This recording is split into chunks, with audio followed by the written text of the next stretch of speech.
They say the left hand, it drop mountains.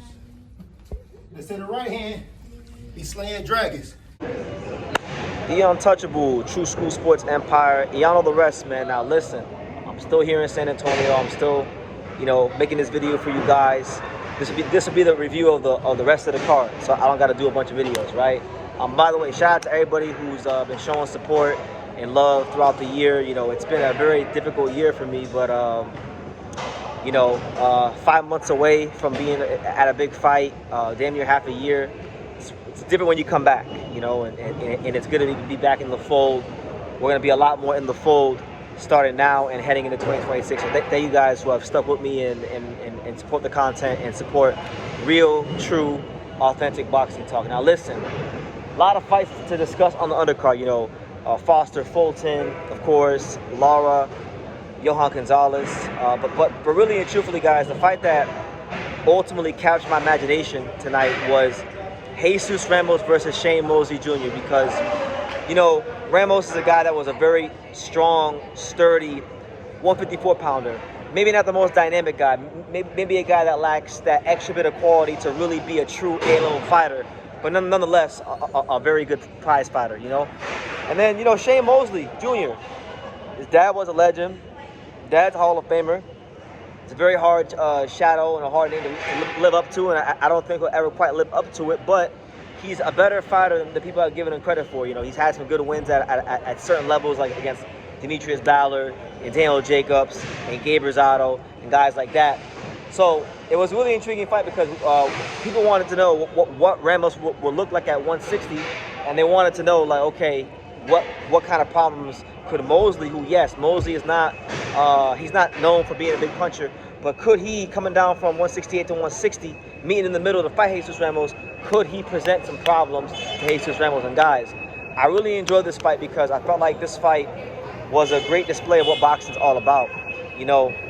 Jesus Ramos doesn't have the extra gears and the extra bit of quality to put away a guy like, Shane Mosley Jr. He doesn't. That's why, he was in there and you saw him, pushing him back at times and going to the body and being that physical fighter that he is out of the southpaw stance. But he just doesn't have those extra gears, right? Mosley, I think it was like in round 3 or 4, actually clipped him and hurt him with the right hand. And Mosley was really trusting his right hand tonight, and he was really sitting back very confidently on that right hand, looking to punch through the target and hurt Jesus Ramos. But ultimately, Mosley, I think his biggest problem in this fight was that, he can box. When he keeps it long and disciplined and professional from the outside, he can really box and set things up with the right hand. But there were too many times in this fight where I felt like Mosley got overly aggressive. He got too front foot dominant. He would throw himself out of position, and Ramos was able to capitalize on that with a steady diet of right hooks, left hands, and things of that nature. So Ramos, I think, passed some tests tonight. Like, he dealt with a good veteran fighter who was very hungry and determined, and I think that he definitely continues to show that even though he's a good fighter, I think there's an extra gear that he lacks. Some fighters have it, some fighters don't. I think Ramos is a very good fighter. I don't think he's an A-level fighter, but I like this fight because Mosley, he didn't lose this fight for a lack of effort. He really just gave every fiber of his being to win in the fight. And we watch so many fights in boxing where the guy that loses doesn't really, he leaves things to be desired in the effort department. Mosley lost tonight, but he didn't lose because of effort. He didn't lose because of lack of trying. He went in there and he had a game plan and he followed it, and he showed a lot of grit and tenacity when he was hurt a couple times in this fight. He didn't get the win, but he grinded it out, and I think that there is such in boxing, there actually is such a thing as a good loss.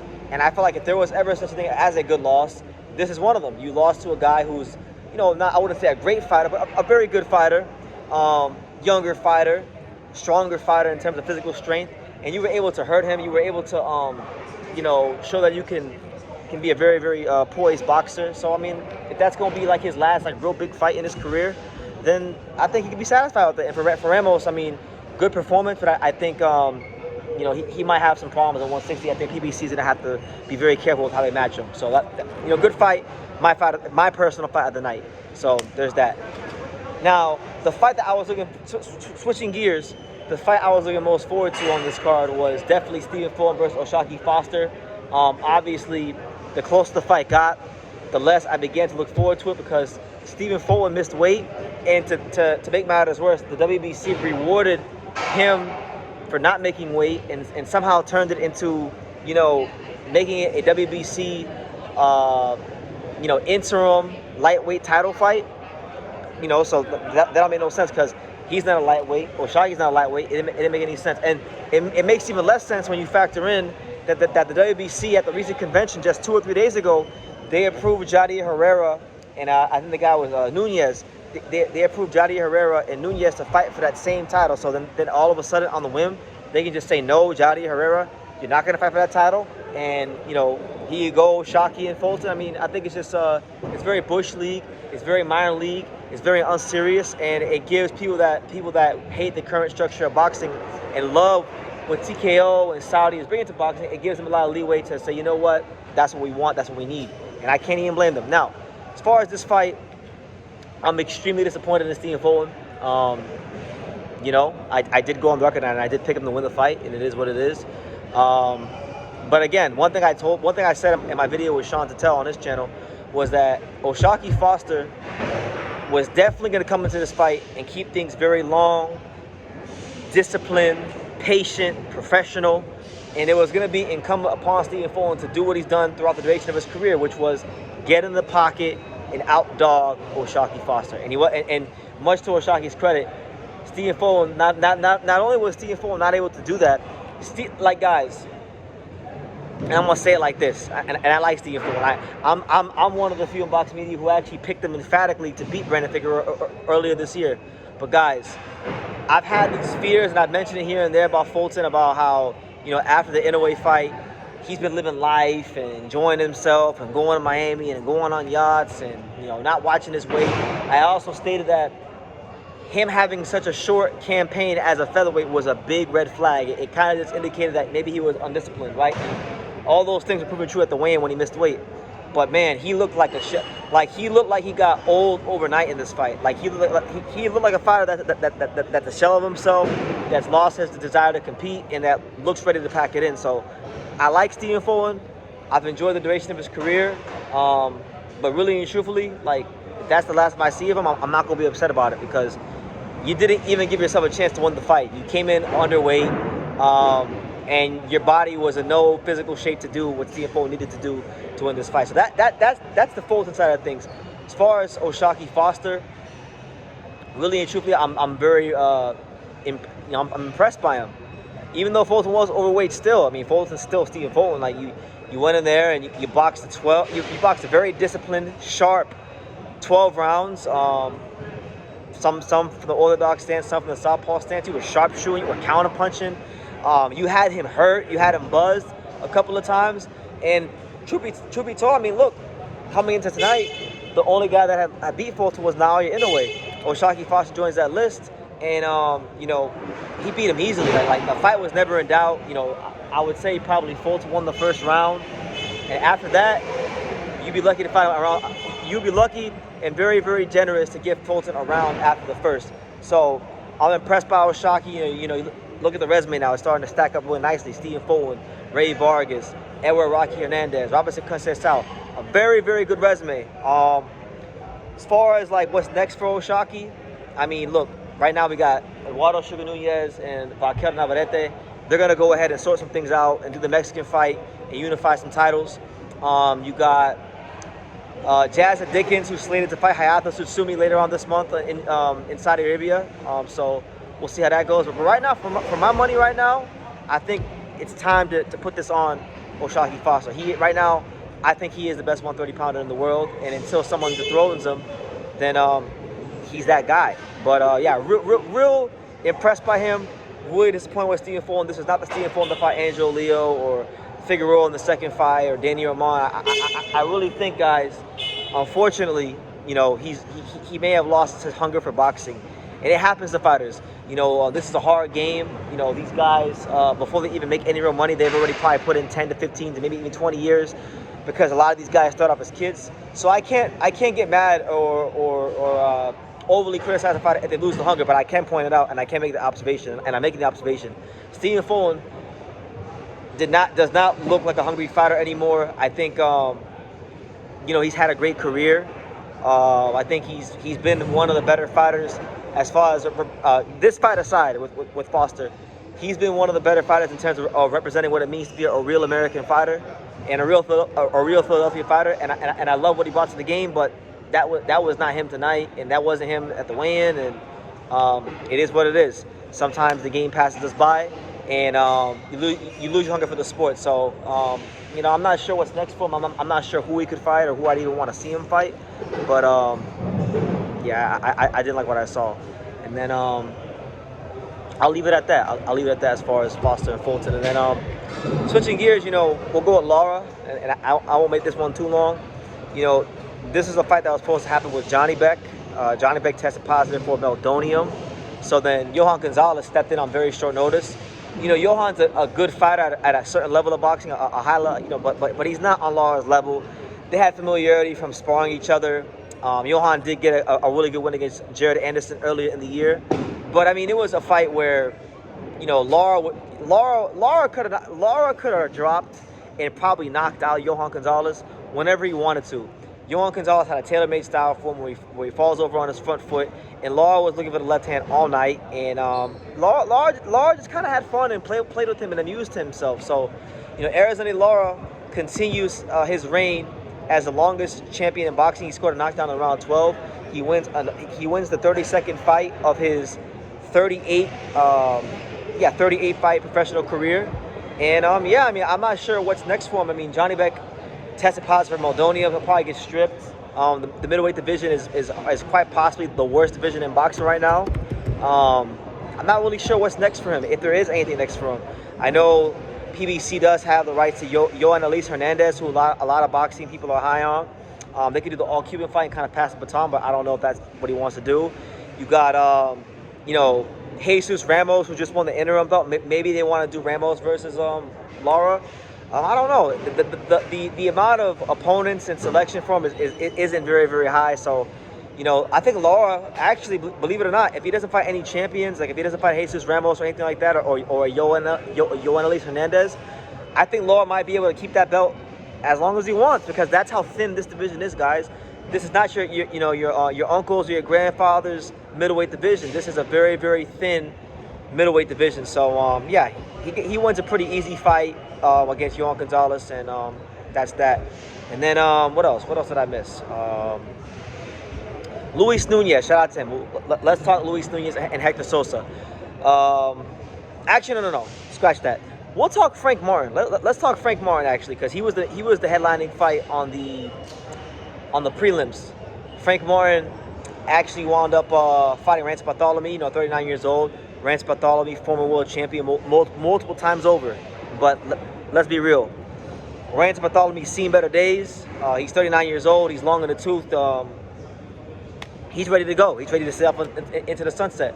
So this for him really was just another payday and a one last crack at a name. For Frank Martin, this is the first time we've seen him in like a year and a half. The last time we saw him, he was sprawled out on the canvas because Gervonta Davis knocked him out. Now, new weight class for Frank Martin. New coach. Now being trained under the watchful eye of Buddy McGirt. And he was real patient in there. Early on there was some jitters, there was ring rust. His timing wasn't quite there. It took a couple rounds to get those things in order and in sync. But man, when he got them in sync, and when Rances Barthelemy violated and got careless and had defensive lapses, Frank Martin demonstrated in a vicious and very, very angry way. He got a big knockout. I'll probably say tonight that he had the performance of the night. He got a big time knockout with the straight left hand. He had Rances Barthelemy out cold, sprawled out on the canvas. So really, when you break it down, it's the dream debut for Frank Martin at 140, and the ideal way to get back in the win column. So I like what I saw under the Buddy McGirt, Frank Martin. And as far as fights like that could be available to him, look, Roach and Tank just fought tonight. I mean, I could see him maybe being an option for one of those guys, but a long shot. If not them, you know, he did call out Abdullah Mason, right? And Abdullah Mason's a guy that youngest world champion in boxing. I think, you know, Frank Martin would really be up against it that fight. But I'll tell you this: if he can counter punch like that against Abdullah Mason, who's not the most defensively sound guy in the world, he may have some things to bring to the table against you know, the Cleveland, Ohio native. I know Earl Spence mentioned that they might do Richards and Hitchens.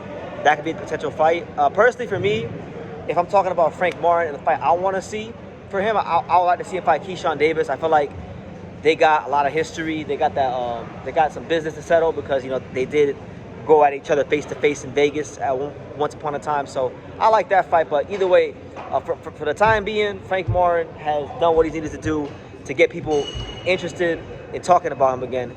Because that's the fight game. You get knocked out one time. You know, your promoters don't get you fights. You sit on the shelf. You don't really get in the media too much. You don't talk. So, hey, out of sight, out of mind. But Frank Martin, the GOAT, is back. So, really happy with him in his 4th round stoppage. And then as far as just to quickly run through the rest of the card. Luis Nunez, he wins a really good fight, you know, a solid fight against Hector Sosa. You know, it was a good exhibition of counter punching.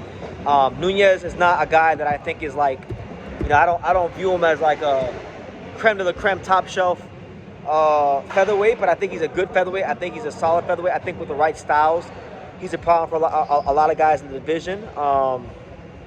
You know, I thought Sosa was the right style for him because Sosa is a high guard fighter. Sosa likes to head hunt. Sosa doesn't throw any body shots. So it was the right style for Nunez to look good, and he counter punched his way to a victory. He's 21-0. And as far as what could be coming up for Nunez, I mean, Nunez, what? Luis Nunez is, what is he ranked at? Is he ranked? I'm not sure. I'm not sure where route he's gonna go. Luis Nunez is 10 in the WBA. So look, there's definitely fights there for him. I mean, they could do him against Christian Olivia, who's number 9, who also fought on PBC earlier in the year and had a good fight. They could do him against Kameda if they want to bring him to Japan. They could do him against Louis Neri, Oldebek Komatov, Elijah Pierce. There's options out there for him if you look at the WBA rankings. But yeah, just a good, solid performance for him. You know, I'm not sure how far he'll go. I don't view him as a guy who will win a world title, but to beat Hector Sosa shows that you're at least on a certain level, because Hector Sosa did beat and knock out Jazz Dickens, who's now the WBA world champion. So, you know, that right there will tell you that, you know, that's a good win. So shout out to him. He's 21-0. You know, you also had Isaac Lucero, who fought Roberto Valenzuela Jr. You know, Isaac Lucero, trainer to Bob Santos, you know, a guy that at the press conference this week, they called this guy the next Mexican superstar. And I've kind of thought that was funny, because a lot of times these promoters just go ahead and they say anything. But, you know, he had a good fight against a solid veteran fighter in Roberto Valenzuela Jr., you know, a guy that's been in there with guys like Xander Zayas, Bakram Murtazaliev, Suleiman Sissoko, you know, these kind of fighters. And, you know, he went in there and you know, it took him some time to kind of figure it out, because, you know, the fight was very even. But once he started to box a little bit, get behind his jab, and kind of sharpshoot at mid-range, he was able to land the shots he needed to land to hurt this guy and eventually stop in the 8th round. So he wins the fight. And then really quickly, Daniel Blancas and Benjamin Johnson, 2 very sensational knockouts. You went out? All right. I'm going to. 2 very sensational knockouts on the undercard. You know, Blancas is trained by Jose Benavidez Jr. He's a guy that I've really enjoyed watching fight on Pro Box. You know, landed a very vicious left hook that knocked out William Townsend in the, I forgot what round it was, I think like the 2nd or 3rd round, but just a very good looking prospect in the super middleweight division, so look out for him. And then of course, Benjamin Johnson did his thing tonight. You know, another DMV fighter. I seen him fight on Pro Box. Really intelligent counterpuncher. Just real smart fighter. Has a bit of a Lamont Roach in him, where he has those inside the pocket skills. So look, overall good card, guys. Hope you guys enjoyed the coverage here on True School Sports. I'm getting back into the flow of these big fights, so I'll get better at this as I go to more fights. But you know, that'll conclude our coverage. And you guys, let me know what you think. Leave your comments down below. Make sure you guys take the time to subscribe. We'll see you at the fights again soon. And yeah, shout out to everybody.